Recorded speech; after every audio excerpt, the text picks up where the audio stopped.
Time now for Michigan's #1 outdoor radio show, Mike Avery's Outdoor Magazine. Mike Avery has covered the outdoors in Michigan for more than 4 decades, and that tradition continues today. Outdoor Magazine is brought to you by Jay's Sporting Goods, the Eider Insurance Group, Angler Quest Pontoons and Polar Craft Boats, the Forward Corporation, Primal Outdoors, Security Credit Union, Garber Chevrolet, Brenton USA Hunting Rifles, and by Michigan Brand Meats. Now, here's Mike Avery. Well, thank you, Ken Hunter, for that introduction, and welcome to another edition of the Outdoor Magazine radio show right here on the Outdoor Magazine Radio Network on more than 30 radio stations across the great state of Michigan, and so glad to have you along with us as we are now in the month of July. How did that happen? How is it basically the 4th of July weekend? Time does indeed fly, doesn't it? And I feel like the older I get, the faster it flies. So it's now July. You could look at it, if you wanted to, that we are kind of unofficially at the halfway point of summer. We're not, but a lot of people look at it that way. So what does that make you think? I'll tell you what it makes me think. That if you have things on your list for this summertime season that you have not done yet, don't keep putting them off. How often do we do this? We being you and me. We have this list of things we want to do. And we usually come up with it about January, February, March. This summer I'm going to do this. This summer I'm going to go here. This summer we're going to do, you got this wish list, right? But then you get busy. You get busy with kids stuff. You get busy with grandkid stuff. You get busy with graduations, with weddings, as in my case. And time starts to slip by. And then before you know it, the summertime's gone. Summer's gone. And you think, oh, we never did that. And about December, you're going to really wish you would have done that. So, if you've got things that you've been planning on doing, places you've been planning on going, please don't drag your feet. Make those memories. This is the time, no matter where you are in your life, this is the time to make memories. Whether it's with your kids or your grandkids, your nieces, your nephews. Do the things that when they become adults or when they get old, they'll remember. And in my opinion, there is no better place to make memories than in the outdoors, hunting or fishing. Speaking of hunting, if you're listening in Michigan, and if you're listening on the broadcast version of the show, you indeed are in Michigan. Did you get your bear tag? Did you get your elk tag? Well, I'm pretty sure you didn't get your elk tag. Some people did, but most people didn't. And a few people got their bear tag. If you've got either one, congrats. Coming up at the end of our second hour, we're going to talk with Lisa Jackson from the DNR about this whole drawing process. Because every year when the bear and elk tags are announced, people say, how does this work? I've been applying for an elk tag for 30 years and I still don't have one. How does this work? Yet I see people who applied first year and they get a bull tag. And believe me, that does happen. I've seen it happen myself when I used to MC or host the elk hunter education classes. I saw it every year. It happens. Kind of crazy, huh? I have been fishing. I've been out on Saginaw Bay on the Angler Quest chasing walleye and just having a riot. I love that skinny water. People say, well, Avery, you talk about skinny water. What is it? What do you want it to be? To me, skinny water's like 10 feet or less, maybe 12 feet or less. Someplace where I can run my crankbaits, either flicker shads or flicker minnows for the most part, sometimes good old-fashioned Hottentots. I can run them on short leads. It's easy fishing. And in the shallow water, when the fish are in there, they're in there because they're feeding, so they're aggressive. What I tell my crews when I leave in the morning, I said, we're going to make a pass through the skinny water and see. And we'll know right away if there are fish in there because we'll start getting bit right away. So that's where I've been spending most of my time and doing, pretty good, catching some nice fish. But I need to have backup spots, right? Because if I take a bunch of people through my skinny water some morning and there's nothing in there, okay, I got to find fish for these people. So I went out the other day on kind of an exploration expedition, adventure, looking for fish out a little bit deeper. And we found them. Found them running spoons. Spoons on lead core. That's an interesting program. It can be very, very effective. We caught a quick 2-man limit and more the other day, running 2-color lead, 3-color lead.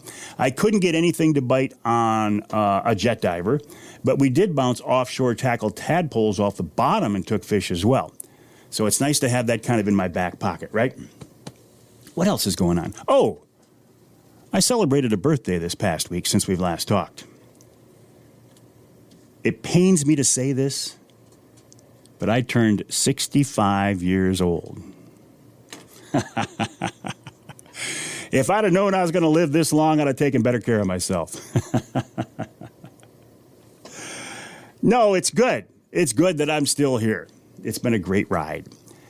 There are some things that I have learned along the way. I don't pretend to be overly smart. I don't pretend to be wise at all, but just by being here for 65 years, there are some things that I've learned that I want to share with you for what they're worth, right? The advice, the information, the thoughts are worth what you paid for them, and you're not paying anything. So keep that in mind. Some things I've learned. Don't leave fish to find fish. That seems so simple, but how many times have we done that before? How many times have I done that? You're getting fish, it kind of slows down, but there's still fish there. You're marking fish, you're still picking a few up, and your buddy says, I'm on a hot bite, and he's 5 miles away. You pick up everything and run over there, and by then the bite's dead. Don't leave fish to find fish. If you're on fish, don't leave them. Don't cancel a hunting or fishing trip based on a forecast. Now, I'm talking about a forecast 2 or 3 days out. Yes, if you wake up in the morning and it's blowing and there's forecasts for thunderstorms, at that point you're safe to cancel it. But don't cancel 2 or 3 days ahead of time based on a forecast because things can change. Enjoy the experience. Don't concentrate on the harvest. The harvest is a bonus. If you catch fish, if you harvest a critter, that's a bonus. But the experience of just getting out there is the thrill. Don't let yourself get so caught up in the fact you got to kill something or catch something to have a good day, because that's not the case. Enjoy the experience. Don't get hung up on technology. I'm talking to myself here because I'm a tech geek. My granddad, I remember, listen, if I want to know what the weather's going to be, I pull up my phone and I look at the radar. My granddad, if he wanted to know what the weather was going to be, he'd walk out on the porch in the morning and he'd look around and he'd feel the humidity and he'd feel the wind and he'd feel the temperature and he knew what the weather was going to be. Don't get hung up on technology. It's a wonderful tool that can help us better enjoy our outdoor adventures, but don't rely on it. Pass down your knowledge. For the first time in my life, I can see a scenario where our hunting and fishing and shooting and trapping lifestyle is truly in jeopardy. Now, if you're listening in the UP, you might say, Avery, you're crazy. And okay, if you live downstate, you can see it. You know what I'm talking about. No matter what point you are in your life, you have learned some things about the outdoors. Please pass that, share that knowledge. Pass it down. Pass it to the next generation. Don't be afraid to ask questions. I find myself doing this. Somebody will be talking to me about something, and they'll bring up something, and I'm like, I didn't fully understand that. Well, don't hesitate to stop and say, hey, what did you mean by that? When you said you were doing this in these conditions, what does that mean? Always ask questions because we can always be learning. You're never going to learn everything. In my case, I'm never going to be an expert at anything. But if I keep asking questions, I'm going to get better. stand up for what you believe in. And this goes beyond just hunting and fishing too, but in life. If you have strong beliefs, and I hope you do, stand up for it. Let people know where you are. Let people know what you stand for. Let people know what you believe. And don't worry about the negative stuff. Because when you stand up for what you believe, people are going to come at you. If you put yourself, like me, I'm fairly high profile. People can find me whenever they want, post online. I get my fair share of negative stuff. Just let it go. Just let it run off your back. As long as you are standing up for what you believe, it'll be all right. My last bit of advice after 65 years, again, don't let the experiences pass you by. Get out there, get on the water, get in the woods, share your adventures, share your experiences, share your knowledge. And that's basically all I've learned in 65 years. We'll take a break here at the Outdoor Magazine Show. When we come back, Ron St. Louis of Northern Wilderness Bear Outfitters in White River, Ontario, Canada. If you didn't get a Michigan bear tag, you can always go to Canada. Then Kevin Mist from Bohning Archery wraps up this first hour right here on Outdoor Magazine. So glad you're along with us. Appreciate your time.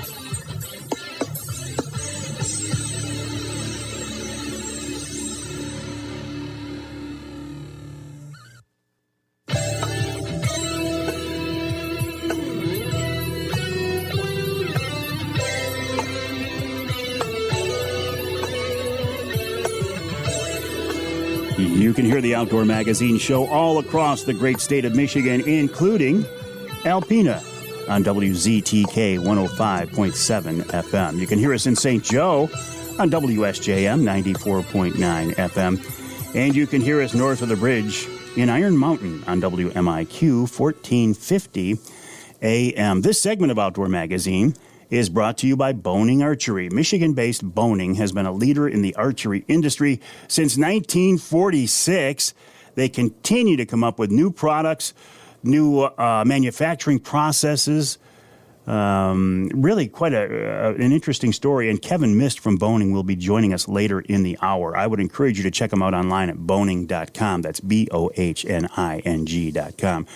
When I was recently in White River, Ontario, on my bear hunt, I had a high-tech crossbow, and I had Bohning products on it. So you can use them for traditional archery or high-tech archery as well. I was up there hunting with my good friend Ron St. Louis of Northern Wilderness Bear Outfitters, a place that I have hunted for several years now. I've never had a bad experience up there. And I wanted to get Ron on the phone this week to talk a little bit about the option of bear hunting in Canada. And much more, and he has graciously agreed to join us. Ron, welcome back to the show. How are you? I'm good, Mike. How are you doing? I'm doing good. Listen, you scared me a little bit when you called me a couple of days before the hunt and said you can't come up because we got fires burning around the area. The ministry won't let us in the bush. Fortunately, we were able to get up there. But what's the situation now, Ron? You still got fires burning? There's still some in the area. There was one actually just 2 days ago that flared up about maybe 5 minutes out of town, but they got that out right away. And it's with the dry, conditions and the lightning and stuff. But there is a lot of fires burning in Ontario right now. No, it kind of just tempered down, and the ministry is all gone now, so they're just watching at a few hot spots. But other than that, everything's looking a lot better. Yeah, that's good to hear. Good to hear. Ron, it was great to see you and the family and to get up there and to take a bear, with you guys. It's such a great experience.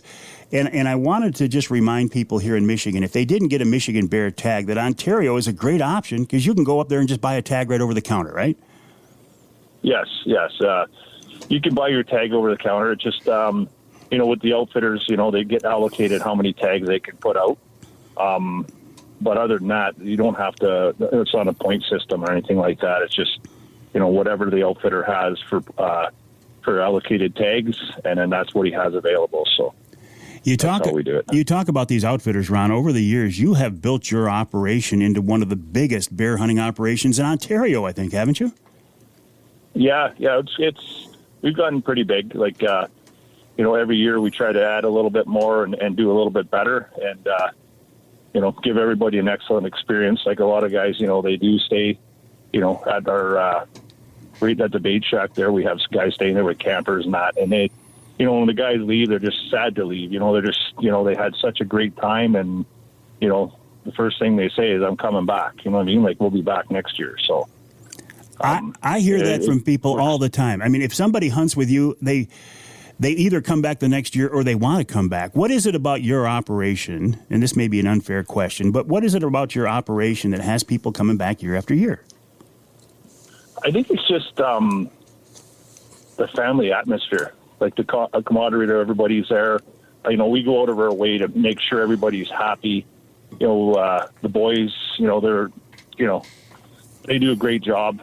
And I think it's just as long as you make everybody happy and then you provide a good service, then that's the main key. Like, I don't want anybody leaving that's not going to be happy or anything or a bad experience. Like, we make sure when they leave here that, they're wanting to come back. Like, or if they don't come back that year, they say, we will be back. You know what I mean? Like, so. Can you guarantee people are going to be successful? Are they going to come up with you and take a bear? You know what? Like, we take pride in our baiting, and we make sure that I tell the guys, there's no guarantee on anything, but they're going to see a bear. Whether they choose to take that bear or not, that's, but, and if, we had a bait that's not, that just goes dead or whatever, and it's just, shuts right down, then we will move you. We'll put you on a bait that there is bears. You know what I mean? We'll go out of our way to make sure, I'll send the boys out and say, okay, listen, we're going to move to this area. Like, we know what's going on. We keep an eye on all the baits. So, we try to make sure, that they see a bear and they have the opportunity of shooting a bear. That's one of the things I love about bear hunting over bait is the mental aspect. It's like, okay, the bait didn't get hit tonight. Is it going to get hit tomorrow? Should I jump? Is the bait due? There's a lot of second guessing that goes on.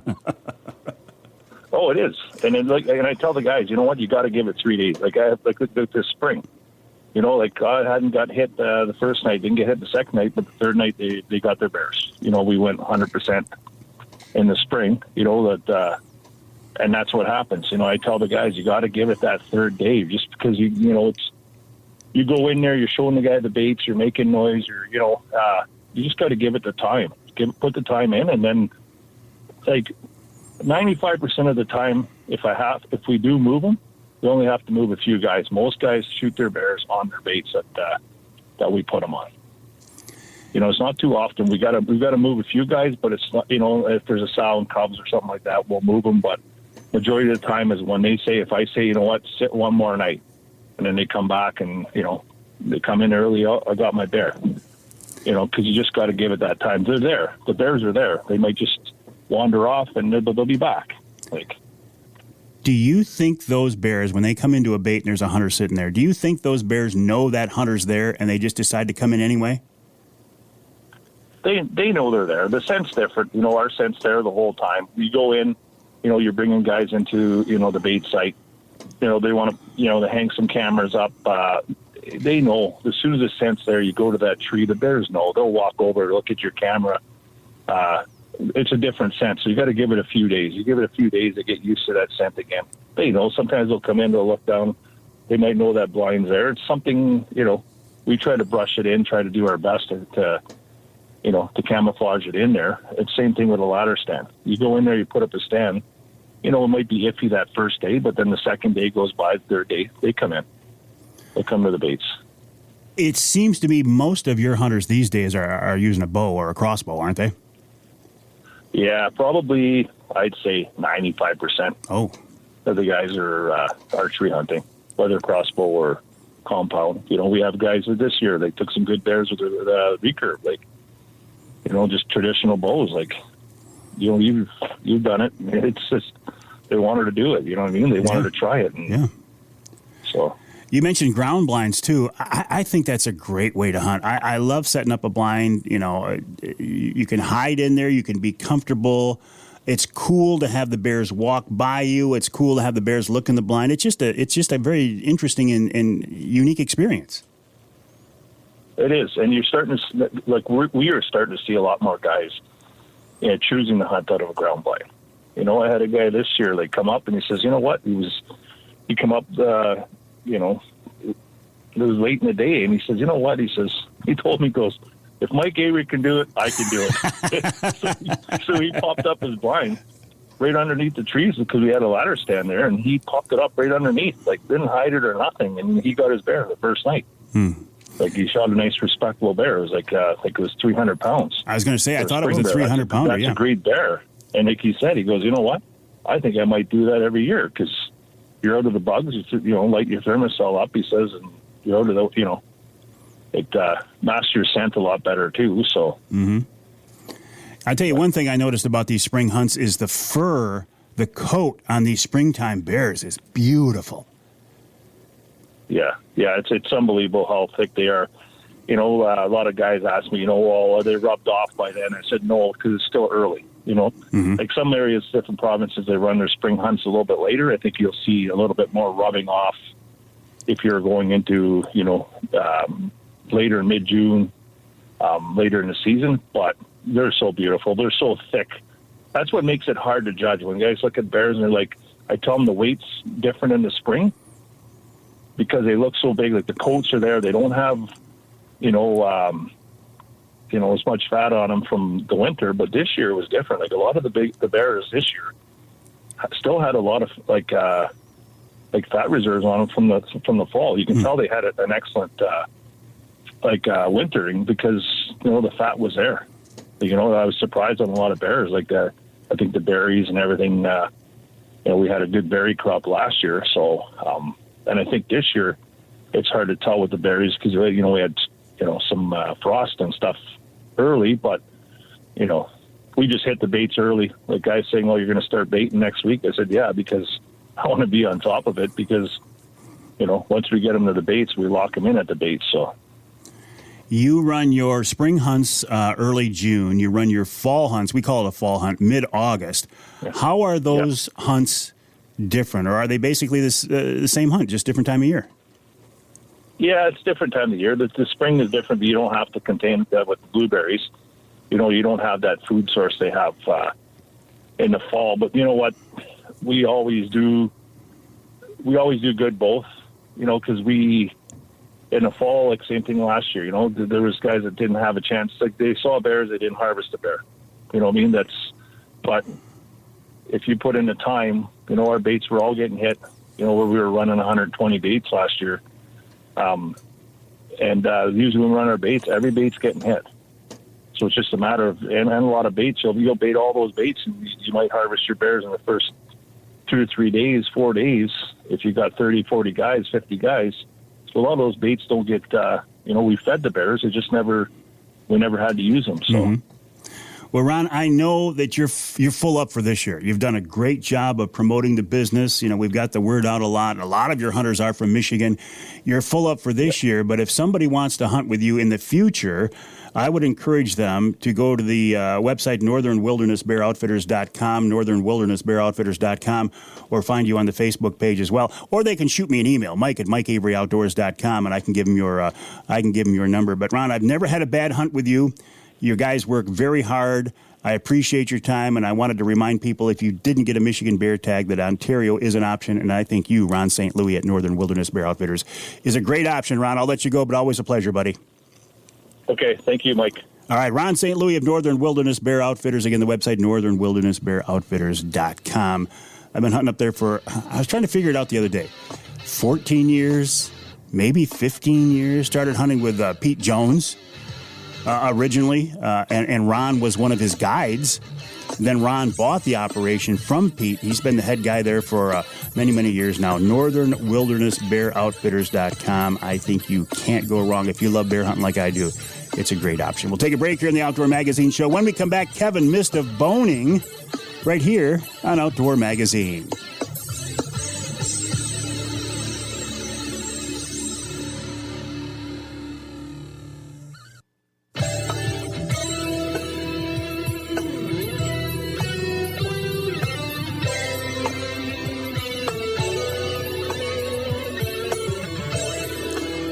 can hear the Outdoor Magazine show in Battle Creek on WBCK 95.3 FM. You can hear us in Muskegon on WKBZ 1090 AM.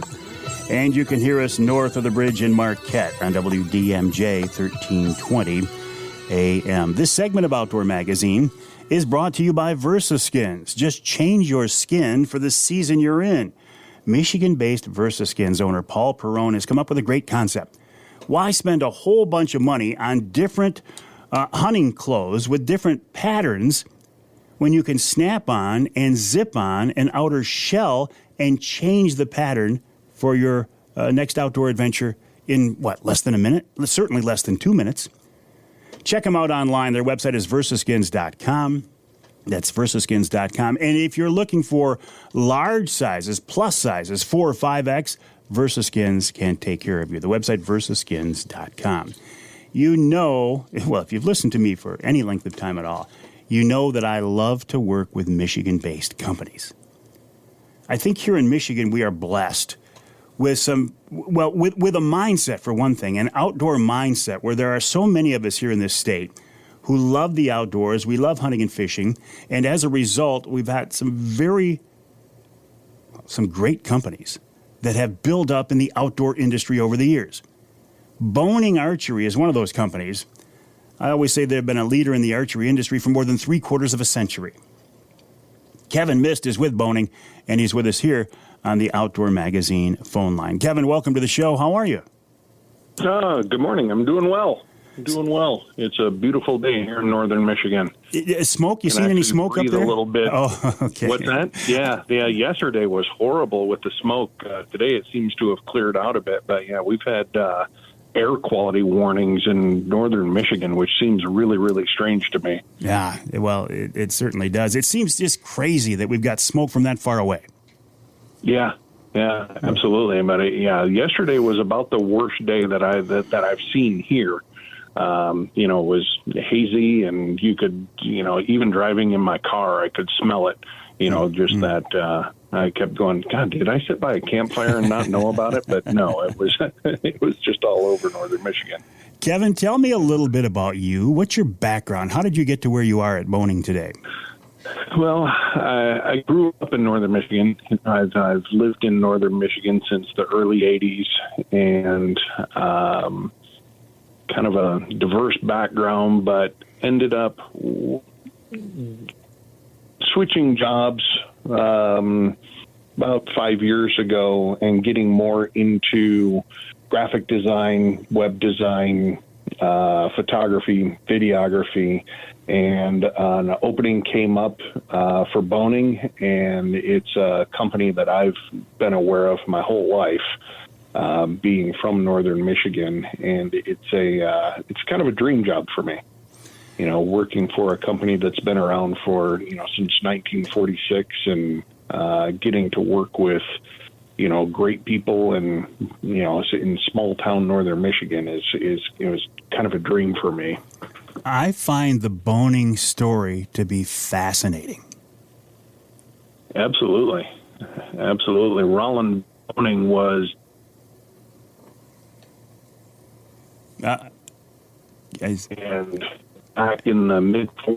Hey, Kevin, I just so you're aware, we're losing you. You're fading in and out. So if there's anything you can do on your end to help us out, I'd appreciate it. I'm going to ask you that question again about Roland Bohning. Is it Roland or Roland? Roland Bohning. He started this with one product, right? Ferrule-Tite? Ferrule-Tite, yeah. Aluminum arrows were a new thing. And he was having difficult getting his ferrules to stick in his aluminum arrows. And, as a chemist, he said, well, I can fix that. And he created Ferrule-Tite, which is a product that we still sell today. It's a hot wax, or it's a hot melt adhesive, that's used all over the industry for getting points or, inserts to stick into your arrows. That's crazy that a product developed that long ago still has a use today. Absolutely. Yeah. In 2021 was our 75th anniversary, and I actually got to look back at some of the archives, and it was neat. He actually hand wrote all of his recipes for all of his, initial that he went from, let's try this.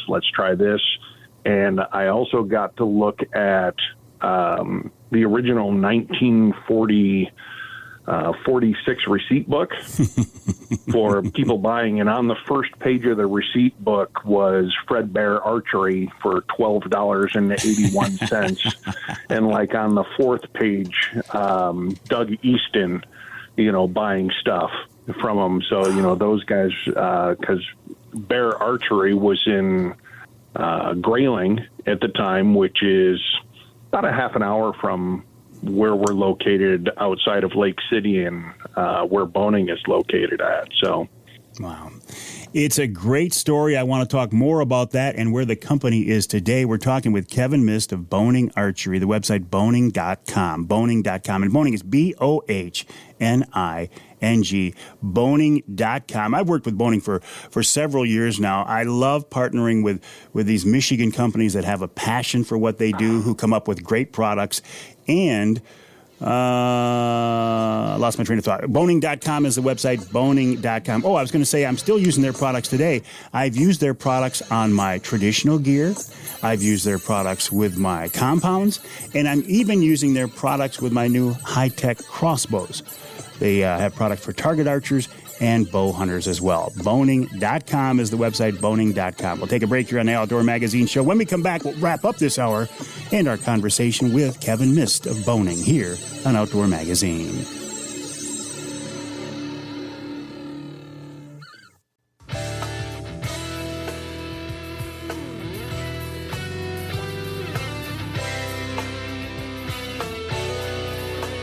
Time now for Michigan's #1 outdoor radio show, Mike Avery's Outdoor Magazine.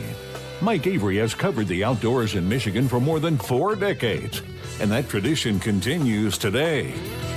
Outdoor Magazine is brought to you by Jay's Sporting Goods, the Eider Insurance Group, Angler Quest Pontoons and Polar Craft Boats, the Forward Corporation, Primal Outdoors, Security Credit Union, Garber Chevrolet, Brenton USA Hunting Rifles, and by Michigan Brand Meats. Now, here's Mike Avery. Well, thank you, Ken Hunter, for that introduction.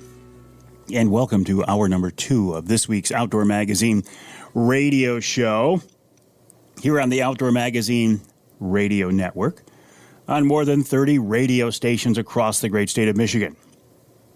I make this distinction every week. And you don't care. I get it. I know. You don't care. But I do. I want to make the distinction between this content that you're listening to right now on your local AM or FM station, because I think that's the best way to listen to Outdoor Magazine Radio, if you can, is on your local radio station. I want to make the distinction to kind of set this show apart from the hundreds, if not thousands or tens of thousands of outdoor-related podcasts out there. Podcasting is a great option to get the word out. I love podcasting. But there aren't very many statewide syndicated outdoor radio shows out there, so I just kind of want to make that distinction. And again, please listen on your local station if you can. But if you live in some part of our state not covered by the broadcast signal, or if your local station doesn't carry all 3 hours, yes, this is a 3-hour show, isn't it nice to know that there is a podcast backup available? You can hear the podcast on my website, MikeAveryOutdoors.com. You can hear it on my Facebook page. Oh, you can hear it on Amazon Music, Audible, Twitter, LinkedIn, Google Play, iHeart, Spotify, TuneIn, Stitcher, yada, yada, yada, yada. Even YouTube. Anywhere you can hear a podcast, you can probably hear the podcast version of the Outdoor Magazine radio show.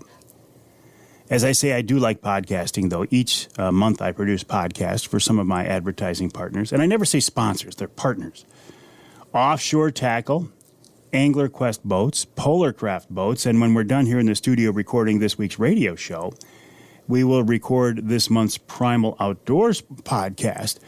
It'll be with Charlie Wiltsey. Charlie and I were bear hunting up in Ontario with Ron St. Louis, so we'll talk about that adventure and more. So keep an ear out for that. Did you get your Michigan elk tag? Did you get your Michigan bear tag? Yeah, maybe you got your bear tag. You probably didn't get your elk tag, but maybe you got your bear tag. So now the question is, what do you do? What do you do next? Most bear hunters in Michigan don't live where they're going to be hunting because most of the population is downstate. So you want to team up with somebody up in the North Country or up in the UP as your bear guide. The guy I like to go with, and the guy that I just consider to be a good friend, his name is Johnny Bowler. I call him the Bear Whisperer. And he's with us now on the Outdoor Magazine phone line. Johnny, welcome back. How you doing, buddy? Good morning, Mike. Hey, I am really looking forward to you coming downstate here in a couple of weeks and going out on Saginaw Bay and doing some walleye fishing. I'm all ready to do it. Do you get nervous when you get below the bridge, Johnny? Not anymore because I know I'm coming home. So, Johnny, tell me about your experience as a bear guide. You've been doing it for what, 30, 35 years now? 32 on my own. How did you get started? Took it over from my father-in-law. Do you run the operation much the same as he did then, or have you evolved it over the years? I feel I run it the same as he did. He might have been more, I don't want to say into it, but he lived to be in the woods. And it kind of takes a toll on you after a few years, but you got to get through it and take the stuff that he taught me and put a little bit of my own, listen to other people, because some people do have good ideas. You say it takes a toll on you. Is it physically or is it mentally the toll? More mentally. As you know, what you got the bears coming in, they're coming in really good, and then all of a sudden, I don't know if it's the weather or the new scent that you bring in, and it just drops them off. But you get them back, but it might take a few days, or you might get lucky and one don't never stop coming in. I will tell you this. I believe bear hunting in Michigan is way different than bear hunting, say, up in Ontario or up in Canada. I think our Michigan bears are less tolerant of people and scent and noise than those Canadian bears are. They're like the smartest animal. Everybody says a big old buck's smart, but if they ever bear hunted, I mean, just because you don't see a bear doesn't mean that bear wasn't there. People don't understand. You don't hear them coming in. It's just, there's no sign other than that you know they're coming to that bait. And next, you look away, you look back, and there's the bear standing on the bait pile. You know, that's a good point. Most times, or at least oftentimes, you can hear a deer walking through the woods. I don't think I bet you I've only heard a bear walk through the woods twice when they happen to step on a twig or something. Yeah, they're like silent. Well, the difference is they got a leather. I call it a leather sole. Yeah. And it's just like having let's put it this way. We bait in mostly swamps. So you got peat moss and stuff. So they don't make no noise, and they avoid, they have a trail they broke in on that, for years. So I use the same baits as I have for, the 32 years, and you have the same trail, and you can tell the difference. It's all padded down. It's not like a deer runway. Maybe because we hear more deers because of being October, leaves are starting to fall, and, there's more stuff for a deer's hoof to stand on. Yeah. So maybe that's the reason, but I have only maybe heard one ever coming through, and he was right underneath the stand. They do surprise you, don't they? Oh, yeah. That's what I think gets everybody's adrenaline going, because you're like, come on, I want to see one, and then all of a sudden, poof, it's there, and you don't realize it. Yeah. You've been using the same baits for 32 years. That's interesting. Yeah. This year should be a really good year. Last year we had, probably 7 sows with cubs, so we don't hunt them baits. We just bait them, keep them baited, because them are going to be our bear in the future, Yeah, you have And I no think control. Yeah, it's Mother Nature. You have no control what bear comes into those baits. And zero control. You can have a camera out there well, look at you. We had a camera there, the bear's in every day. Boom, Boom, gone. boom, boom, every day. Middle of the afternoon. Or you can have a boar coming in, or a female, whichever, coming in, and she's the only one there, he's the only one there, and then when you go at the set, all of a sudden, boom, here's a sow and 2 cubs, or sow and 3 cubs, what have you. It all depends on where they're traveling. Do you ever get wolves come into your baits, Johnny? Unfortunately, I do. You pretty much either pack it up and move it. You almost have to quit baiting the spot because they don't just leave.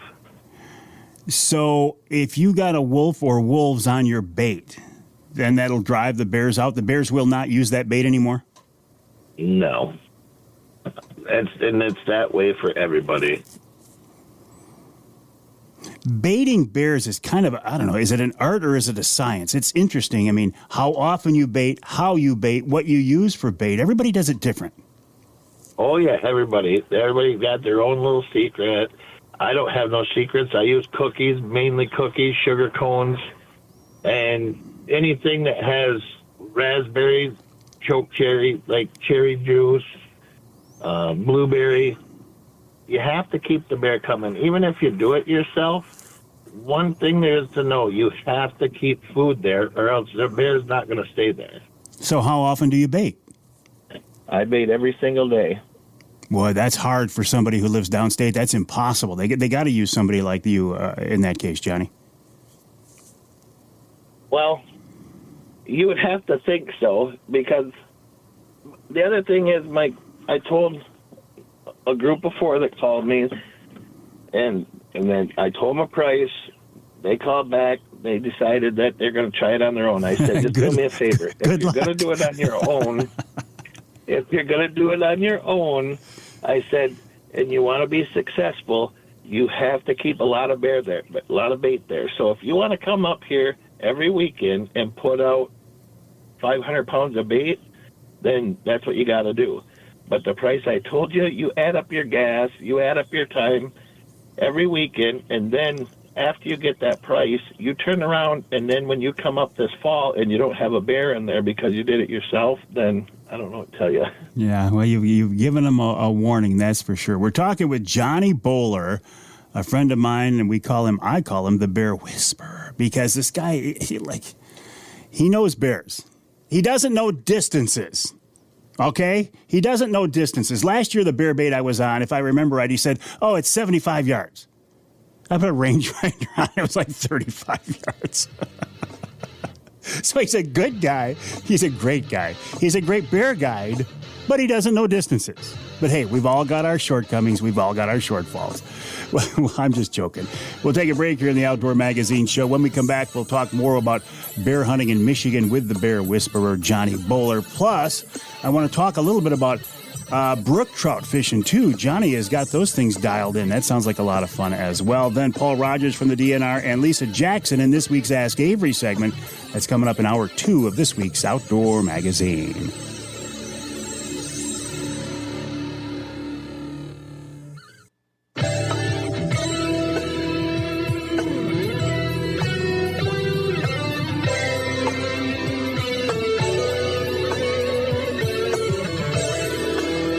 You can hear the Outdoor Magazine Show in Sheboygan on Big Country Gold, WCBY, AM and FM, 1240 AM, 100.7 FM. You can hear us in Flint on Sports Extra 1330 WTRX. And you can hear us north of the bridge in the Sioux on News Talk 1400 WKNW. This segment of Outdoor Magazine is brought to you by the Linwood Beach Marina and Campground.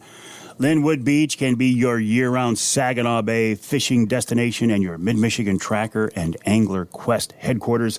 I can't say enough about Linwood Beach. The facilities are beautiful, the location is perfect, and the people are top-notch. They're service-oriented. They want to keep their customers happy. Whether you're coming in just for the day to launch your boat, whether you're keeping your boat there in the marina, whether you're staying at the campground, whether you need some service, some marine service, whether you need gas. Linwood Beach Marina has you covered. I will be back out there July 22nd, along with a whole bunch of other Angler Quest owners for the second annual Angler Quest Owners Tourney. Encourage you to check that out. The website for Linwood Beach, by the way, is linwoodbeachmarina.com. That's linwoodbeachmarina.com. Linwood Beach on the shore of Saginaw Bay. Johnny Bowler, the Bear Whisperer, will be making the long trip from the middle of the UP down to Saginaw Bay in a couple of weeks to fish with me and some of our mutual friends. I'm looking forward to that. In the meantime, if you want to get in touch with Johnny about bear hunting, you can find him on Facebook, or you can send me an email to mike@mikeaveryoutdoors.com. That's mike@mikeaveryoutdoors.com, and I can put you in touch with Johnny. I am not hunting with Johnny this year, but I certainly intend to be next year. And Johnny, when I first talked to you about doing this this conversation, you still had openings. Now I understand this morning all of a sudden you're booked up. Yeah, I actually got a lot of first and second season hunters this year. And so I just limited the third season because I can't guarantee, after so many hunters hunt baits, you got to have baits left over for third season. So that third season is interesting and it's iffy. If you had somebody booked for the third season, would you hold those baits out for them, or would you put hunters on them first and second season? Well, it all depends, because if a bait is getting more than one bear activity, I could put somebody in it, and because you have over probably 10 or 12, the way they changed it now, I think from the second season, I believe you have 12 days now in between, so that's way more than enough time for me to know if I have bear coming. But everybody will always have a bait that hasn't been touched by another hunter. But what I may do is say, hey, a bigger bear moved in, because I hunt near the Seney National Wildlife Refuge, and when the dog hunters start running, second season, they push bears all over down to the south, and then they get off them because you can't run dogs in the refuge. Mm-hmm. So we might not have a bear getting hit on a bait pile, and 2 days later, here's a good-sized bear that I can put a hunter on. What advice do you have from people who are looking for a bear hunting guide? What should we look for? What makes a good guide? Make sure their name has been out there for a while. There's a guy I know down in Red Oak that he's been doing it this is his third year. He shows lots of pictures. I trust the guy. Call and ask, look around. Don't just think you got to go with the first guy that you talk to. And I seen a post the other day where a guy put on there, he's doing it for $1,600, and next thing you know, he's getting slammed for cutthroat. It don't matter what somebody charges. If they only take two guys and that's what they feel that they need to do the job, maybe they're just starting out. They might be great, and you'll have an awesome hunt. There's other guys out there that are charging $2,500 to $3,000, and I think it's ridiculous, but that's just me. Yeah. Well, what is a reasonable price for a UP or northern lower bear hunt in your opinion? Right now, so I'll just throw it out there. I charge $1,500 for first season, and then second season's $100 more than my third season. I went to $1,700. Mm-hmm. We're $1,800 for third season. And the thing is that gas and now that everything's going up in price. Sure. And if you're like me and need help, somebody helping you, I mean, they don't want to help you for free. What can a hunter expect for that money? I mean, you can't guarantee they're going to take a bear. What I do is, only thing I guarantee is they have an active bait. Okay? They have an active bait that they can come and they can set on, and it's through the whole season. So the season start September 6th through the October 21st. And then the third season runs all the way to the 26th of October. So if I have deer or bear coming into a deer stand, I'll call whatever, whoever can, still has a tag, and I'll say, hey, can you get up here? I got a bear on a deer bind. If they want to come up and shoot it, then that's perfect. It helps me out too, and it don't cost them any other money. The only other money that you'll pay is getting the bear processed if you want to get it processed. Do you run deer hunters? Is that part of your service? So run them like to the blinds? No. I mean, do you offer deer hunts? Is as part of the bear whisperer also a whitetail whisperer? I've done a few, but that cuts into my time. What about brook trout fishing? I've been seeing some pictures. You're getting some big brookies. Is that a service you offer to clients, or is that something you just do for fun? I would take people trout fishing if they wanted to go. I fish the Fox River. It's no secret here in Seney. It's been actually probably is the best trout fishing that you'll find in the UP. Hands down. What is that fishing trip like? Because when I saw your pictures, I saw a beautiful but a tight, narrow little river. I mean, it's not a big, wide, fast-flowing river. It's a UP river. Yeah, there's shallow spots, then there's deep holes, and me and the guy that I sending you pictures, we went 2 miles out of Seney, and it took us almost 6 hours to float down to the truck. But it was great fishing. We get in a boat, we float down. Normally a 2-man deal. Any more than that in the boat, you could put 3, but I don't like to set and fish. I like to cast spinners. That's just my way of trout fishing, and it's kind of a fast moving but slow if you are getting bites. And the fish are either at the front of the hole or the back of the hole. You can cast in there 2 or 3 times. If you don't get a bite, I like to move. I don't like to set in one spot. So you're casting little spinners for brookies. Panther Martins. Panther Martins. So how deep are these holes? Are these a couple feet deep? Are they 6 feet deep? Some can be 12. Some can be. Oh, really? Oh, they get pretty deep. And I realize it's going to be different from day to day, but are these fish aggressive? They're going to go out and slam that spinner? Oh, yeah. So now that we have the monster horseflies out and then the deer flies, it just turns them on like crazy. And how are the mosquitoes right now? Has it been so dry they're not too bad? Actually, if you can get past 10 o'clock in the morning and before, let's say, 7-ish at night, you're all right with mosquitoes. But anytime before then or after, they're a little ferocious. Can you use a thermocell in a boat? Does that work? I bet you could. I just never messed around with one in a boat, I guess. We use a lot of DEET. Yeah. Well, hey, listen, you're a Youper. You're used to that stuff. You're immune to those things. Yeah, we need a lot of out-of-staters that come up here. That way they get some new blood. So, Johnny, how big are these brookies? The ones I saw in the pictures look pretty nice. The ones I sent you, one was 14, one was 13 and a half, and then the rest were probably average 10 or 11 inches. Wow. I don't think I've ever seen a 14-inch brook trout in person. In fact, I know I haven't. The biggest one I caught it on the East Branch, oh boy, years ago, was 18 3/4 inches. That's crazy. What about the size? I'm switching gears. I'm going back and forth on you. We're talking about size. What about the size of your bears? What's an average bear your clients take?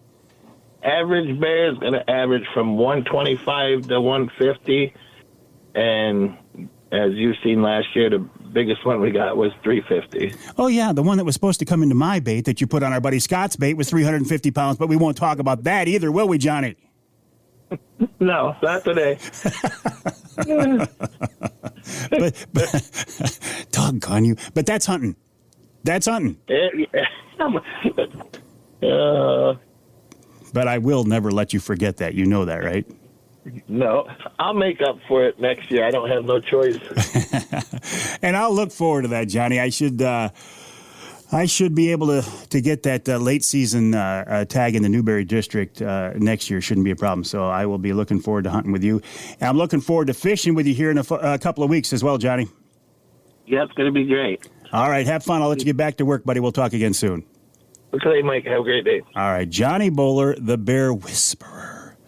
If you want to get in touch with Johnny, you can find him on Facebook, or as I say, you can send me an email to mike@mikeaveryoutdoors.com, mike@mikeaveryoutdoors.com, and I will. I'll give you Johnny's number. He doesn't care. He'd be happy to talk to you. And I do look forward to hunting with him again, but I will never let him off the hook. We had this big bear coming in every day.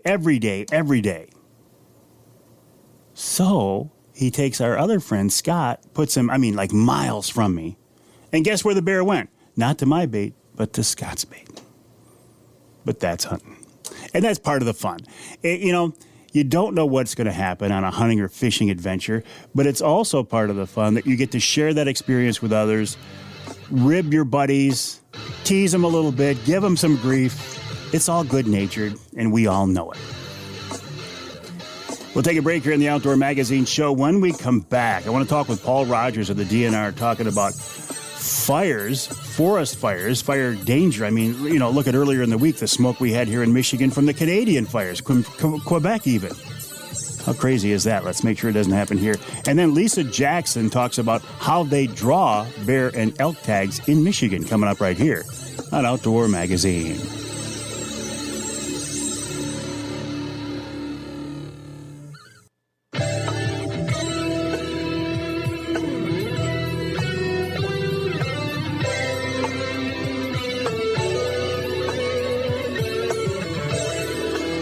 You can hear the Outdoor Magazine show in Houghton Lake on the Twister 92.1 WTWS. You can hear us in Lansing on WILS 1320 AM.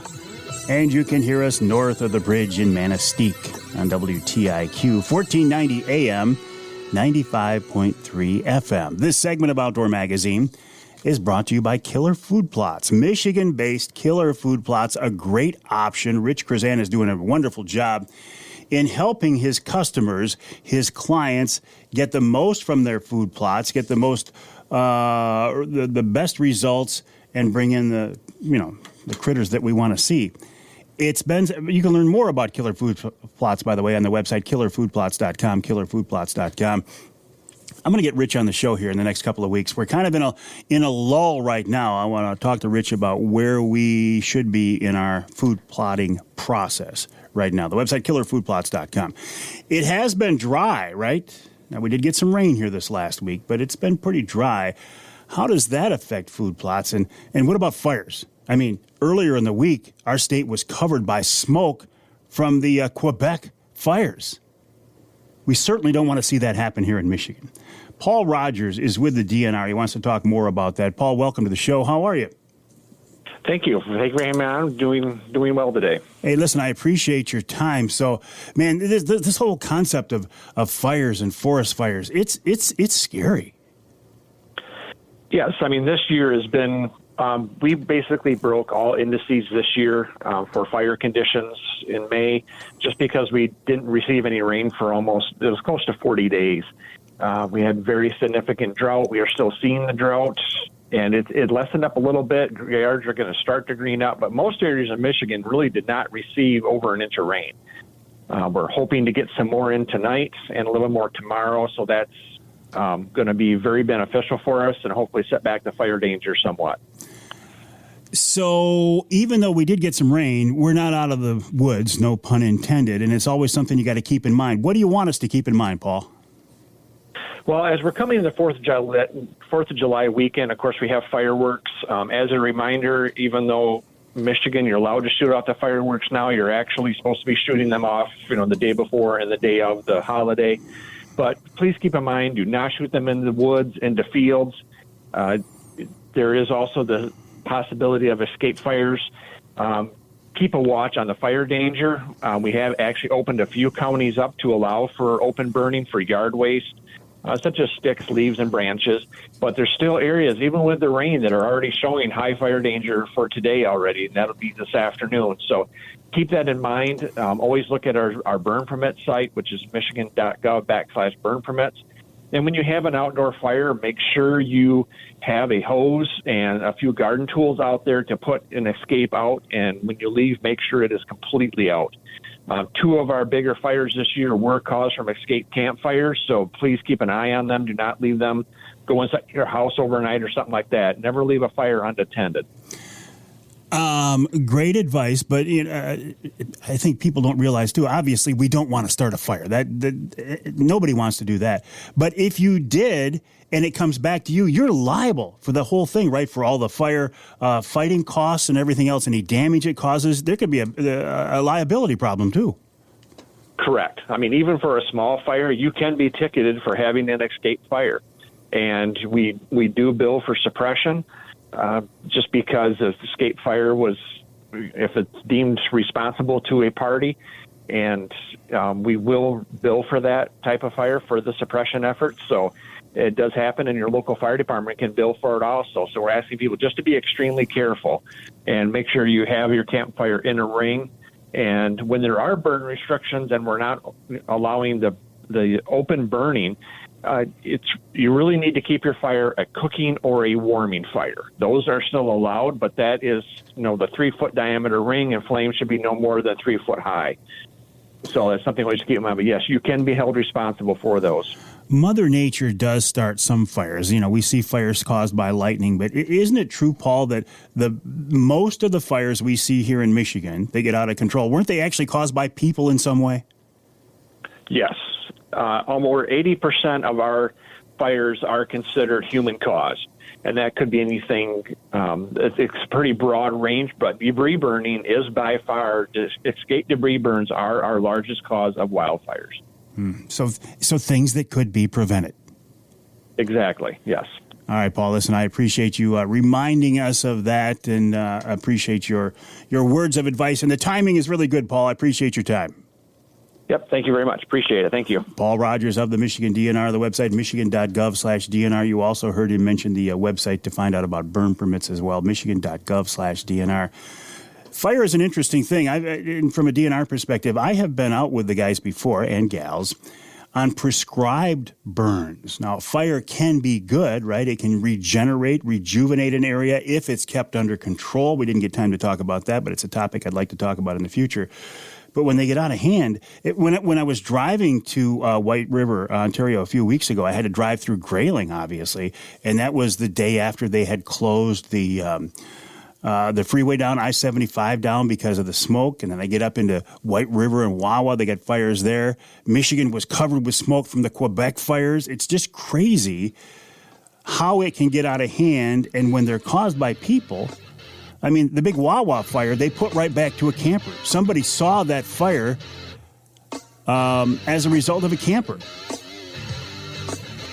I don't know. Got to do smart things. We'll take a break here in the Outdoor Magazine Show. When we come back, this week's Ask Avery segment, and the question is, how do the bear drawings and the elk drawings work? Well, that's something I've never quite figured out, but Lisa Jackson will help us figure that out after the break right here on Outdoor Magazine.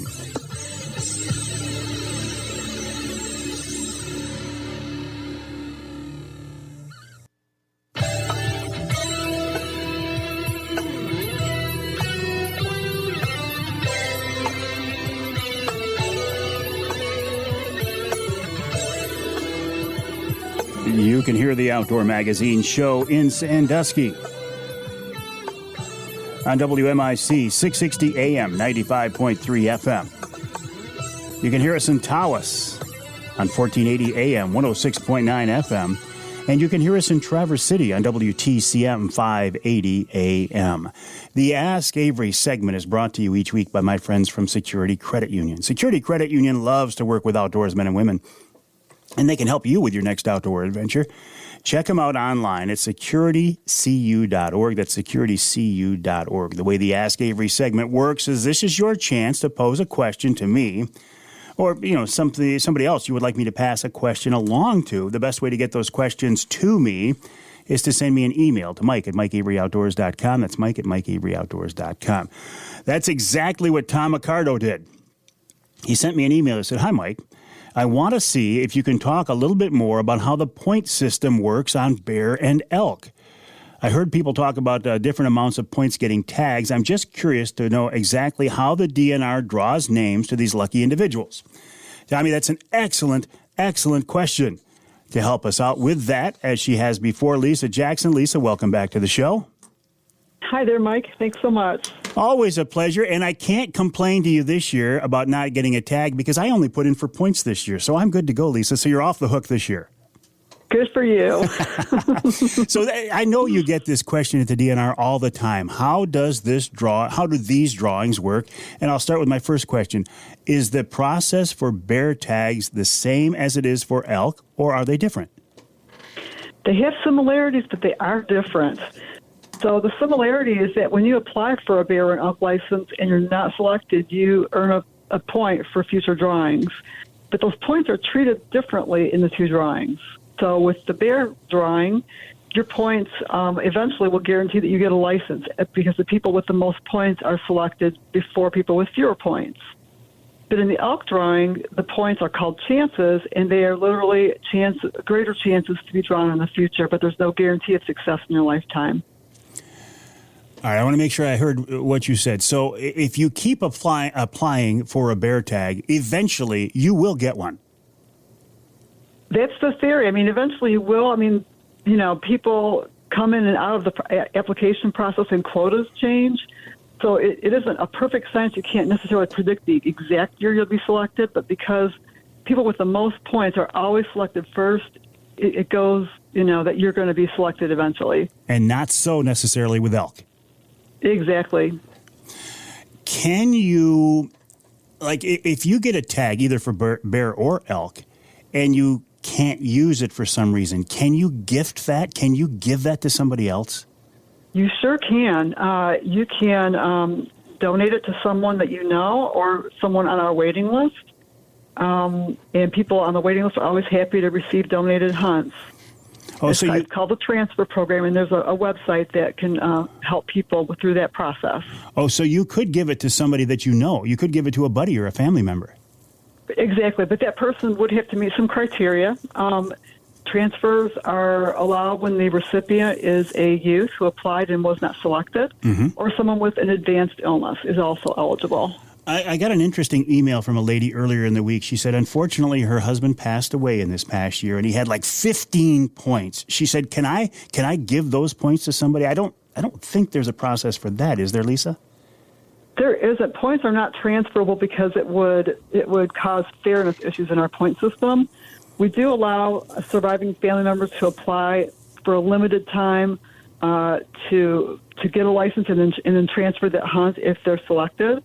But it's very, there are limits to that, definitely. And that's the only way that you can really pass that hunting opportunity on.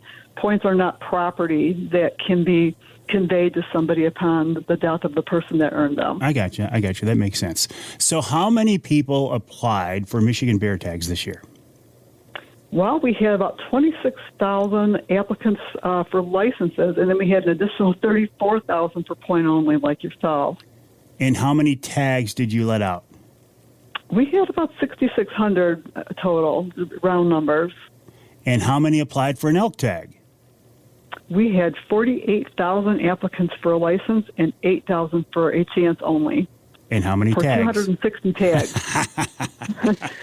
This is why we can't guarantee success in your lifetime. Those numbers just don't. It's not possible to provide guarantees with those kind of numbers. I get it. It's just kind of, and I realize it's the way it is, but I used to host the hunter education classes for the elk hunters. And every year, Lisa, and you know this, there would be people who applied for 30 years and finally got a cow tag. And there'd be other people who applied for the first year and got a bull tag. It's just, what is it, just the luck of the draw? It really is. There's a little bit of a, chance advantage for the folks that apply year after year, but it's a pretty small advantage. It's really basically a random drawing. Well, Lisa, I appreciate you helping us to understand that. Always a pleasure to talk with you. And hopefully we'll talk again soon and I can gloat about the tag that I got. It sounds great. Thanks so much, Mike. All right, Lisa Jackson of the DNR, michigan.gov/DNR, michigan.gov/DNR. And again, a thank you, well, to a couple of people. Tom Accardo for sending in that question. That's a great question. A lot of people wonder about how the system works. And a big thank you to the folks at Security Credit Union for making each week's Ask Avery segment possible. Check them out online at securitycu.org. That's securitycu.org. Okay, we've talked primarily about hunting so far in the show. We're going to switch gears for our third hour and talk with Mark Martin, Michigan's Mr. Walleye, see what's going on in his world. And then, of course, we'll wrap it all up with wild game chef extraordinaire Dixie Dave Minar. That's coming up in hour 3 of this week's Outdoor Magazine.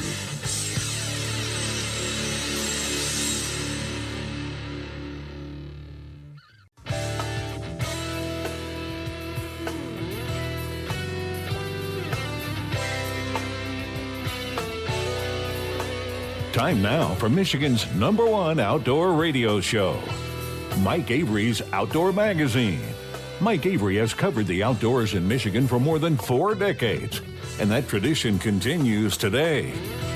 Outdoor Magazine is brought to you by Jay's Sporting Goods, the Eider Insurance Group, Angler Quest Pontoons and Polar Craft Boats, the Forward Corporation, Primal Outdoors, Security Credit Union, Garber Chevrolet, Brenton USA Hunting Rifles, and by Michigan Brand Meats.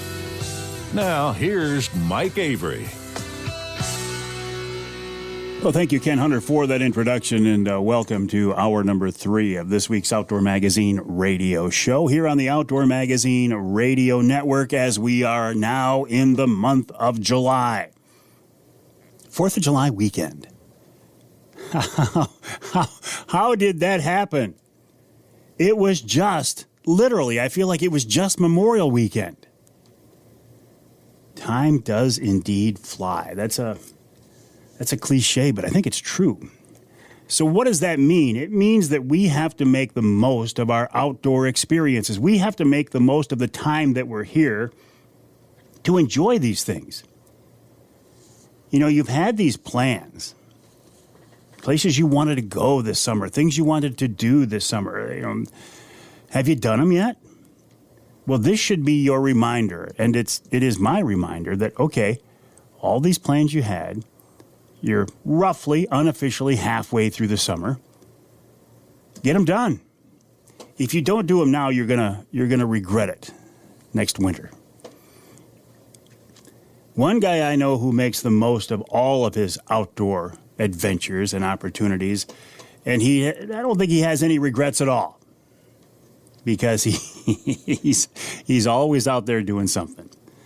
Mark Martin, Michigan's Mr. Walleye.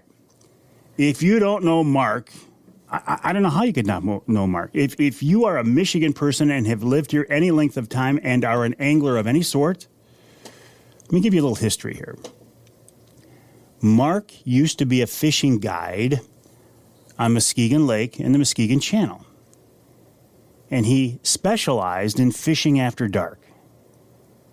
And man, did he catch big trophy walleye, to the point that the Michigan DNR at one point had to increase the size of the master angler catch, mainly because Mark Martin was catching too many of them at night on the Muskegon Channel. Then he got into the world of walleye tournaments. And people thought, well, you know, he's really good at what he does. He's really good at catching walleye after dark in the Muskegon Lake and Muskegon Channel. But he'll never do good fishing the rest of the state, the rest of the country during the daylight. Well, guess what? Mark proved him wrong. Because the very first year there was a professional walleye tournament trail championship, Mark won the thing. He was our first ever national walleye champion. That's something nobody can ever take away from him, and I think that's pretty cool. But you look at what he's accomplished over the years, and it's pretty impressive as well. And that's one of the reasons I love having him here on the Outdoor Magazine show to talk about what he's been up to and how to help make you a better angler as well. Mark, welcome back to the show. How are you? Hey, I'm great, Mike. Thank you for the humbling introduction. I mean, you did a good job. I don't even think of all the stuff like that. And it's pretty cool, that you put it that way, because I enjoy helping so many people experience or trying to reach the level where I'm at, and that's where I really, I guess, when I can do that in my schools and my guiding career, and I feel happy, and that I've made something. Well, I just remember how early on people thought they could pigeonhole you. He's good at this, but he's not going to be good at that. Well, it turned out you've been pretty darn good at everything. You got it. I made the mistake, so to get that far, I'll tell you, it wasn't as easy as a lot of people, and I run into that all the time right now, and I tell them, hey, I made a lot more mistakes than you ever will make, just to learn that one simple little thing. And once I learned it, at least I know I'm not going to go backwards. That's interesting. That we all make mistakes, but the more time you spend on the water, the more time you have to make mistakes, so the more you actually learn from it. Right. Exactly, Mike. And I fishing with Al Linder and Gary Roach, they said, Mark, you got to learn from your mistakes, not by what you're doing right. Remember what you're doing right and keep doing it. But when you make a mistake, that's how you grow. And that's coming from those guys and how they learned and how they grew and got to where they were, trying to help this little fledgling Mark Martin get to that point. And eventually I've climbed that hill, and I still don't feel like I'm on the top, but I feel good that I can help so many people. Was there a time early on when you were, basically, forgive me for saying this, just a fishing guide in Michigan, and I don't mean that with any disrespect, but no. You were a fishing guide from Michigan, and you had a chance to go to these events where the Lindners and the Gary Roach and those guys. Were you kind of starstruck? Were you awestruck at the time? Oh, yeah, because I read about them and seen them on television. I watched their TV shows, and yeah, you just to be in that little clique made you feel important and made you looked up to them people, and you watched how they carried themselves, and you tried to, it was an awe experience, just like anybody would think it would be. It was, and but I don't even know how I knew some of this stuff before I met all these people, that could further my career. But I always carried, because I had outdoor writers write about me in Michigan and do this and do that all in Michigan. Well, I'd carry a little portfolio along. And of course, these guys there knew who I was, but didn't know who I was exactly. And then I'd hand them my portfolio, and they'd look at me in awe and go, nobody ever does this. They might not have said it, but you could read it in there. And they'd take it from me and go, thank you. But then they'd call me back and ask me a bunch of questions about my portfolio. So if people want to, get to where I'm at, and they're awestruck with a lot of people, the best thing that person can do to make an impression on who they want to make is have a portfolio of themselves and a folder and hand it right to them and say, hey, take a look and see what you think. Call me back. Mm-hmm. I'd really like to talk to you. And they always did. And you came from a fishing family. I remember stories of your granddad out on Muskegon Lake trolling with no electronics, dragging a chain to keep his depth, and then the logs that they kept over the years. I mean, you come from a fishing family. Yes, my grandpa was a hardcore. I mean, he was hardcore. Whatever time he could spare to go fishing, we went fishing, and it wasn't in no fancy boats, let me tell you. I mean, the 35 or 25 horse Johnson I think he had was about as big as my 250 right now. Man, and there's no, just like you said, and he refined that chain drag into putting chains on because we mainly like to fish in 15 feet of water. That's what he figured out. And is either this side of 15 or deeper than 15. So, and there wasn't that many people fishing Muskegon Lake. So he'd go out when the wind was right and drop Clorox bleach bottles, which were white, on 15 feet of cord with a chain, a rock, whatever, a brick, and let them float in with the wind. Well, when they stuck, that was where 15 feet was, and you could see the contour of what you wanted to fish that day, night, whatever. And if it was night, you carried a big old flashlight, and you just touch that bleach bottle with any light from any distance, and it would stick out like a neon sign. And we just, most of the time I rode. Of course you did. I was going to say, no, I got to take that back. They'd go, here, Mark, start rolling. And no electric trolling motors. I was the trolling motor. And I tried to talk my grandpa and dad into turning around and going back into the wind with the 35 Johnson. They'd look at me and go, we want to chase. They knew at that time that they tried it, I'm sure, and it chased all the fish off even back then. So it wasn't something that we ever did, but I had to do it when I grew up and got my own 9.9 on the back of my 14-foot boat, and I did it, and I found out why we didn't do it, because I chased them within 2 passes. It was done. The old guys knew what they were doing. Yeah, yeah, exactly. So listen to them. They're always right, no matter what. They make more mistakes than you have. Mark, hang tight. We're talking with Mark Martin, Michigan's Mr. Walleye. You can learn more about him many places online. A couple of websites you'll want to check out, markmartins.net, markmartins.net, and fishingvacationschool.com, fishingvacationschool.com as well. As I say, we will take a break here in the Outdoor Magazine show. When we come back, I want to talk a little bit about what Mark has been up to lately. Where's he been, where's he been fishing? What's he been after? Maybe get some advice for where we would want to go here in the next couple of weeks. And then of course, after that, we will wrap up the entire show with wild game chef extraordinaire Dixie Dave Minar. I'm going to get Dixie Dave out on Saginaw Bay on the angler quest here in the next few weeks. We're just trying to figure out a date, but how much fun? Wouldn't it be fun? Wouldn't you love to spend a day on the water walleye fishing with Dixie Dave? I'm looking forward to it. So that and more as we wrap up this week's show. By the way, my name is Mike Avery. My website is MikeAveryOutdoors.com. My email address is Mike@MikeAveryOutdoors.com. I'd love to hear from you.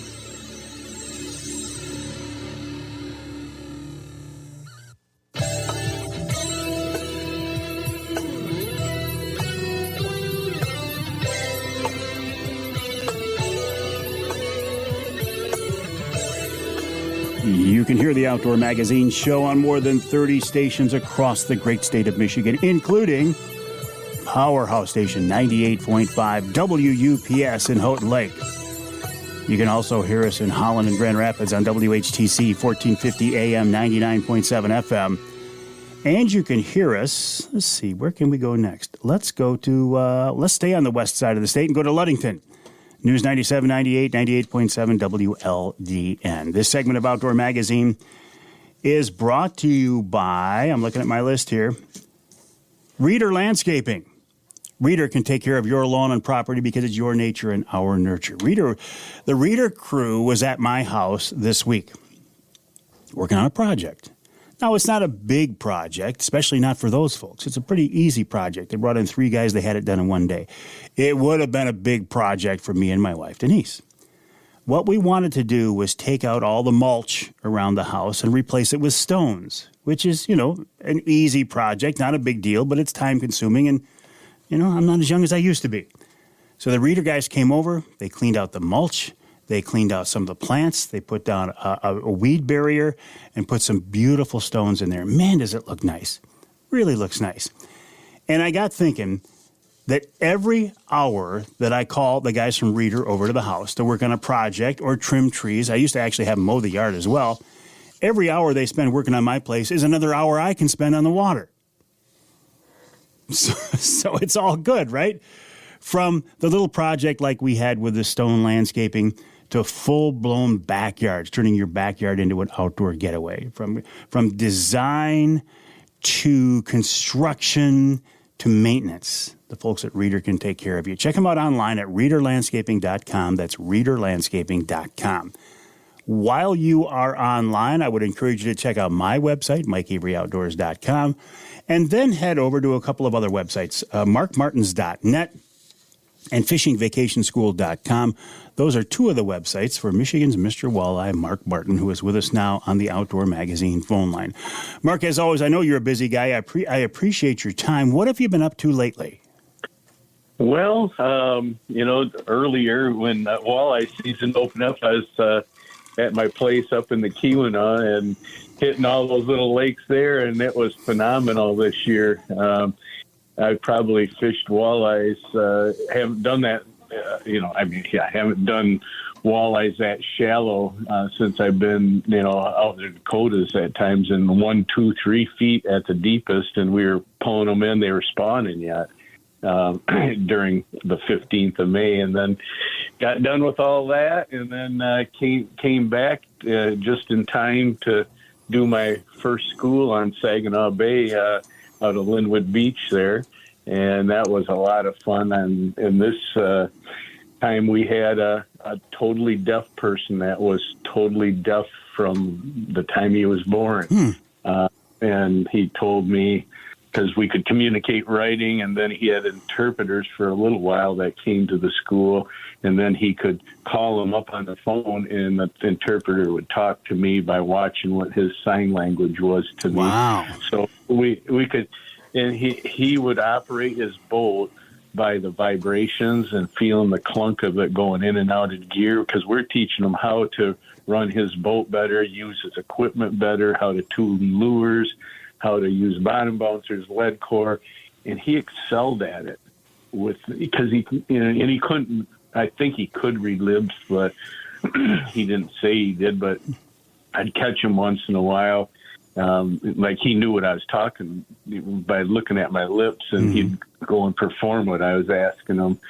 And so that was, I enjoyed all the rest of the students we had, but I think all the captains took away from that event how fortunate they were, and how smart, how he adapted to run a boat, run his equipment, and we added to it and made him better. And now he's calling all of us, and we appreciate the calls from our students.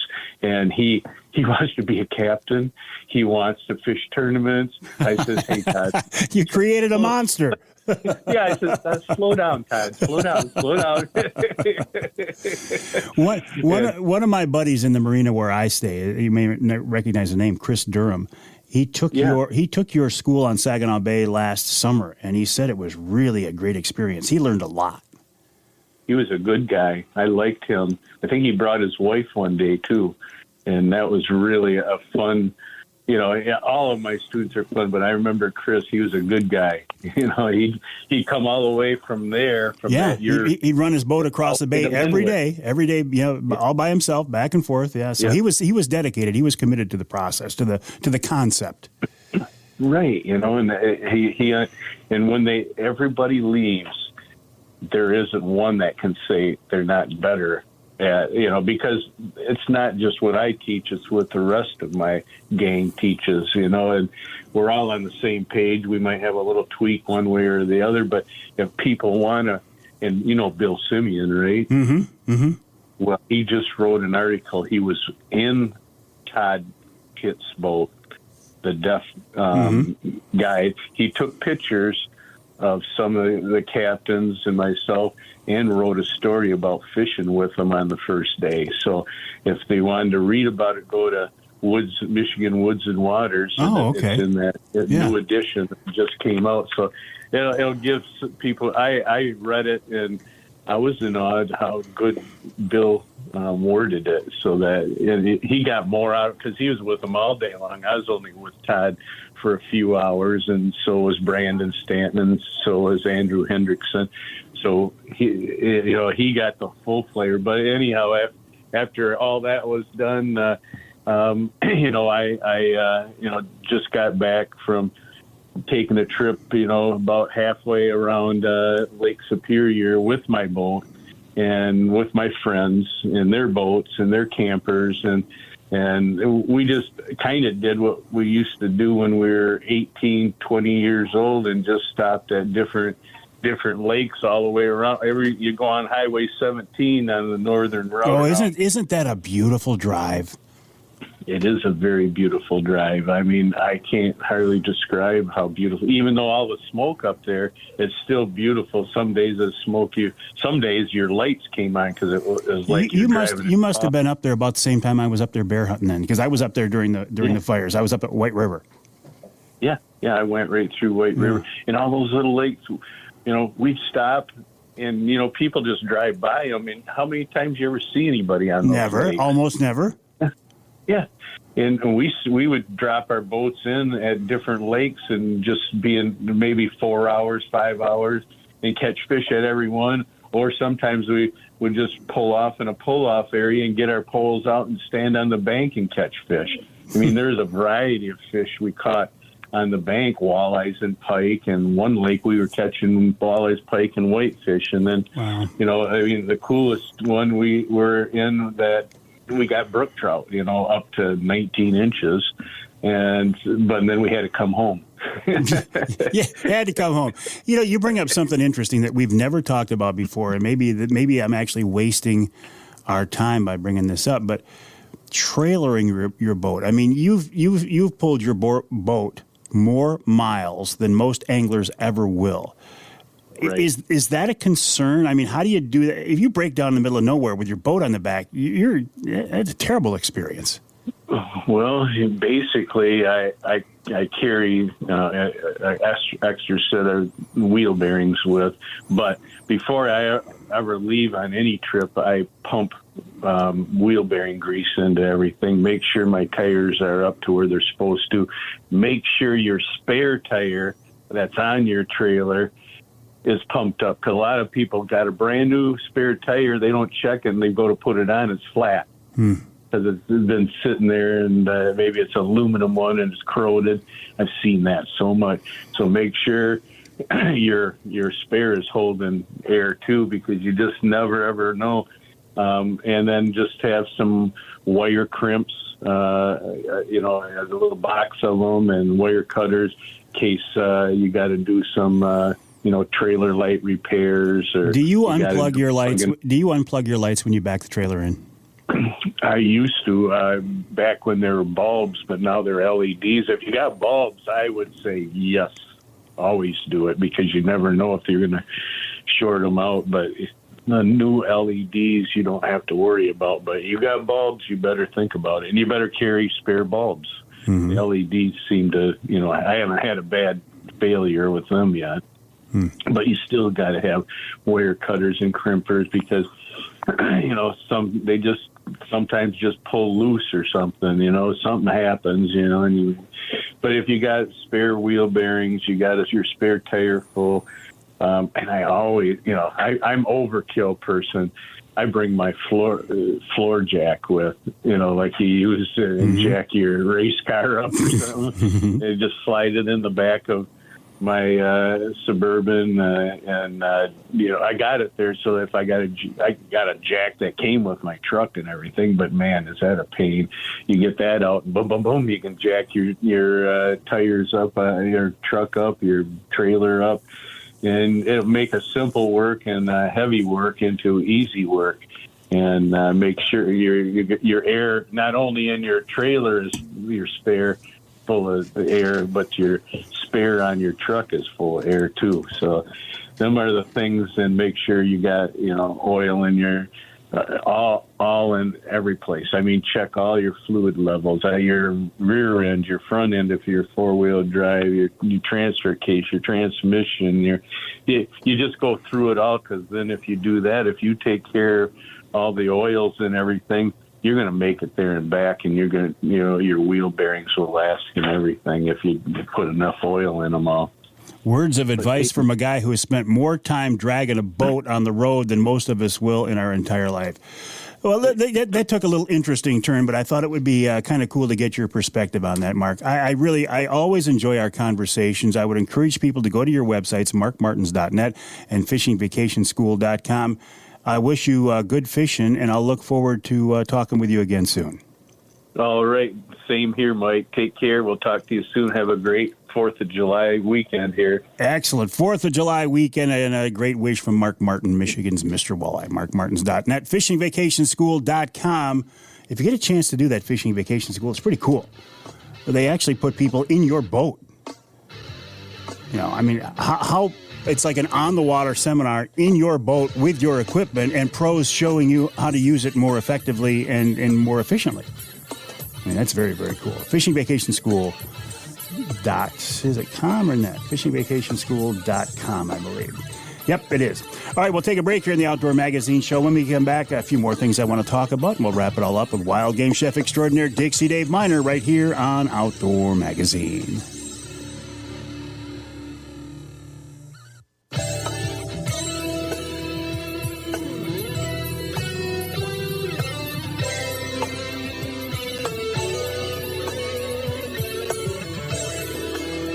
You can hear the Outdoor Magazine Show in Manistee on WMLQ 97.7 FM. You can hear us north of the bridge in Newberry on WNBY 1450 AM. And you can hear us in Saginaw on WSGW AM and FM 790 AM 100.5 FM. I'm in the studios of WSGW right now. But for this 3 hours, I'm calling this corner of the building the Outdoor Magazine Studio, and I have a sign behind me to prove it. I'm here with Jonathan Dent. John doing a great job as always. I do appreciate that.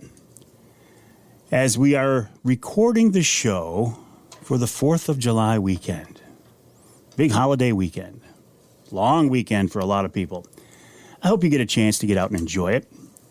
Hope Mother Nature cooperates, right? That's always the big wild card. We just don't have any say. And that's one of the things that intrigues me and frustrates me about having a passion for the outdoors. You're always going to be at the mercy, the whim of Mother Nature. Now, fortunately, I've run into some good wind conditions on Saginaw Bay, and I've had some real nice trips out there. I got a late start to the season, but the season's going well now. I've been up in my beloved Skinny Water.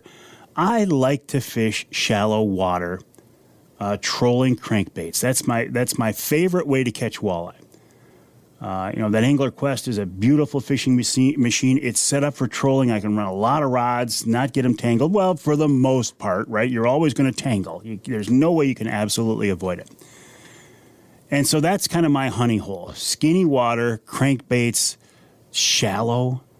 I mean, real close to the offshore boards, maybe 20, 30, 40, 50 feet. Water 10 feet or so. I like 10 feet or less even. And I like fishing in there because when the fish come in shallow, or skinny as I call it, they're usually in there to feed, so they're aggressive. When I take a group of people out, when we leave the dock, I say, look, I'm going to make a pass through the skinny water and see what's there. Because I can't go fishing without trolling through there because it's right on the way.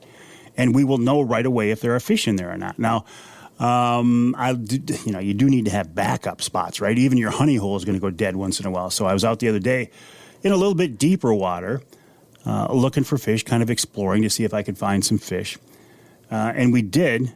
I've got a quick 2-man limit with my buddy Tony running spoons on lead core. 2-color lead, 3-color lead. Also, bouncing a spoon off the bottom with a Magnum tadpole. That is a technique that has been very successful and effective for us. You run, basically down rods off the back corners of the Angler Quest and just let them bounce the bottom, or almost bounce the bottom, right? You drop it, you free spool it till it bounces. It's like setting a bottom bouncer. Free spool it till it drops, and then put a few more feet out. Not so you're bouncing the bottom, but just so you're running just above the bottom. And that can be a very, very effective technique. And so can lead core. Or jet divers. But, you start putting lead core out there, you got a lot of line, and it's very, very effective, but it can be a hassle. That's why I like going into that skinny water. Your baits are up close.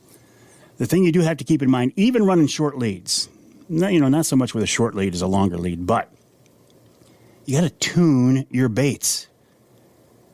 And some trollers don't understand this concept. They think, well, if it's a brand new bait, it's out of the box, it's going to run true.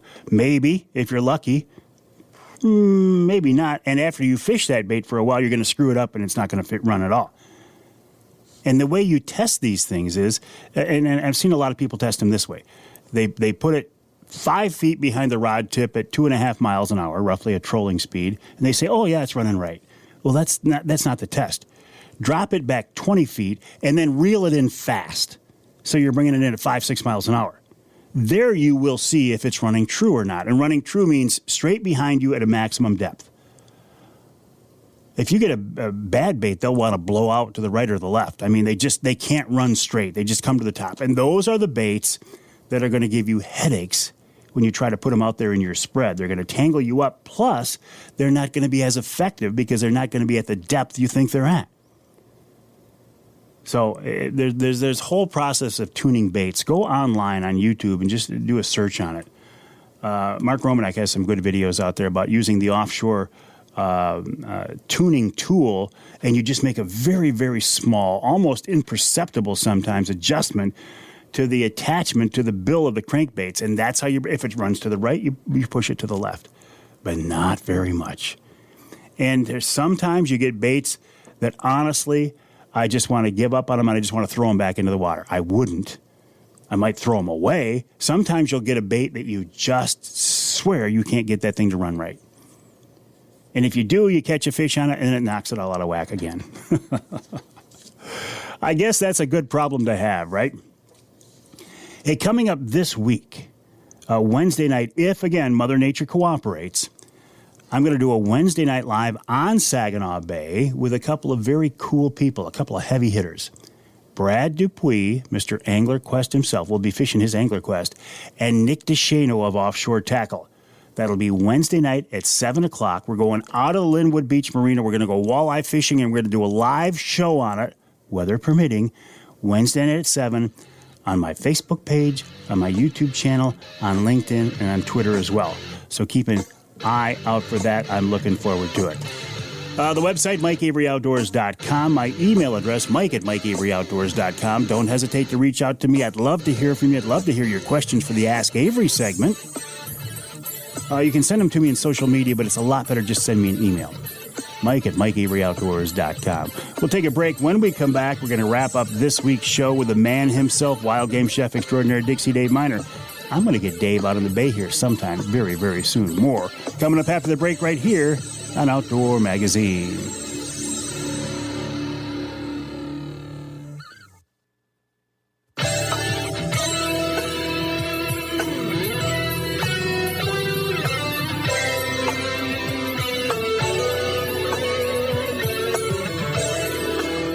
Welcome back to Outdoor Magazine. So glad to have you along with us. As you are hearing this show, it is probably, what for many people, a long holiday weekend, 4th of July weekend. How did it get to be the 4th of July already? I don't know. But I hope you have fun. I hope you have a chance to get out on the water or just relax in the backyard, whatever it is that you want to do. And I would bet that your plans for this weekend in some way involve food, right? A lot of our recreation, a lot of our fun does kind of center around food and drink sometimes. And when I think about eating and I think about eating well, I think about wild game chef extraordinaire Dixie Dave Minar, a good friend of mine and a guy I like to wrap up each week's show with. And he's here once again. David, welcome back. How you doing? I'm very good, Michael. Thank you so much. Thanks for the invite, too, for fishing. Well, I do want to get you out. You and actually Art Lewis from WSGW sometime here in the next few weeks when we can all, our schedules mutually work together. Real quick before our recipe, did you get a tag, a bear or an elk tag? I did. And Terry did, too. We both drew tags for Bay County. Oh, nice. Bay County, that would be the Gladwin area? Gladwin, yeah. We hunt just inside. There's a farmer that's troubled with bears, and the last time I drew a tag, I did not get a bear, but he invited me back. So what season do you have? First season, second? What do you? No, I think there's only. I didn't even look. I was just so excited to get the tag. I'll have to check it out. Well, actually, I think our season starts September to October. Yeah, now that I think of it, Dave, in that area, I'm pretty sure there is only one season. So that is exciting. Good luck to you. What about a recipe? What do you have for us this week? How about some crawfish? Crawdads. I know it's one of your favorites. You know it is. So, anyways, crawdads make great bait, for some real tasty fish also, other than just us. So when I was a kid, my dad made some of these crawfish traps, and we used to go to Fletcher's Pond a lot. He really loved fishing there, and we always did pretty darn good. And so what he would do is set the traps down in shallow water, use like sometimes a chicken neck or a chunk of fish, like a carcass of a fish, and we would check them all night long. And because the water was relatively clean, you don't have to put them in fresh water. I would put them, if you get them from a place that's not as clean as, say, a real crystal clear pond, don't use tap water if you have city water, because it would kill them because of the chlorine in it. So let them set for a day or two, and then they'll clean out in just regular water, well water. Mm-hmm. So what I like to do is bring a pot of water to a boil, place the crawfish in a strainer, and suspend it above the water. And I sprinkle Old Bay seasoning or crab oil or a Cajun spice on it, cover it up and steam until they're nice and red. It could take you might have to stir them around a little bit, to get it on the inside too. It could take, 5 to 8 minutes maybe. And the old saying goes, you got to pinch the tail and suck the heads. Twist the tail away from the body, suck the juices from the upper body, and then to clean the tail, turn it upside down and break it, and then clean it just like you would a shrimp, and dip it in melted butter or lemon juice or cocktail sauce or whatever. Now, if you want to boil these, if you don't have a strainer and you're just in camp or something, take a bottle of beer and some water and bring it to a boil. Beer is going to be very, very foamy. So you got to really be careful where you're doing this, because once beer warms up, poof, it really just expands like crazy. So, and I would put a couple of tablespoons of Old Bay seasoning in there and let it boil for a minute or two, and then add the dads and cook it for, like I said, 4 to 5 minutes, and check. If not done, give it another 2 minutes. But they should be pretty much done. It doesn't take much. They're pretty small. So, and if you're going to take and pan fry these, you're going to boil them, take the tails off, and sprinkle them lightly with cayenne pepper or whatever you like to make your spice with, and run them in dry drakes, dip in a beer batter, and then in dry drakes again. So you're going to go wet, you're going to go dry, wet, dry. Separate the tails and deep fry them in hot oil, or you got a little one of them Fry Daddy things. That would work great. And drain them on a paper towel. And eat hearty, because I'm going to tell you what, they go fast, as you very well know. You can put a big mound and a big plate mounded with these things in front of somebody, and they're going to be gone. Oh, that was one of our big sellers at the restaurants for an appetizer. A lot of people would buy 2 orders for a dinner. Yeah, I love those things.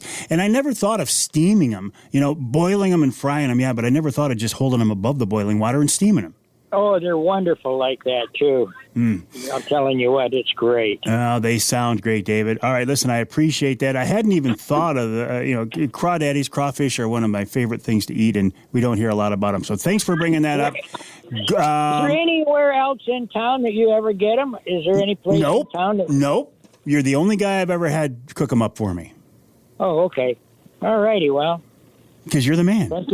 Thank you. All right, David, we'll talk to you next week. Wild game chef extraordinaire, Dixie Dave Minar, soon to be bear hunter, Dixie Dave Minar, soon to be Saginaw Bay walleye fisherman, Dixie Dave Minar.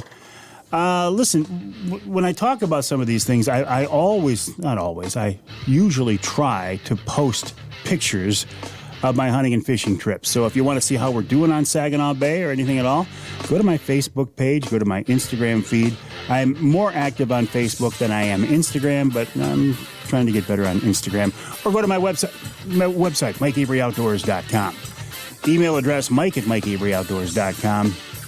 Love to hear from you. Don't forget about Wednesday Night Live, 7 o'clock Wednesday night on my social media outlets. And I will talk with you next time right here on Outdoor Magazine.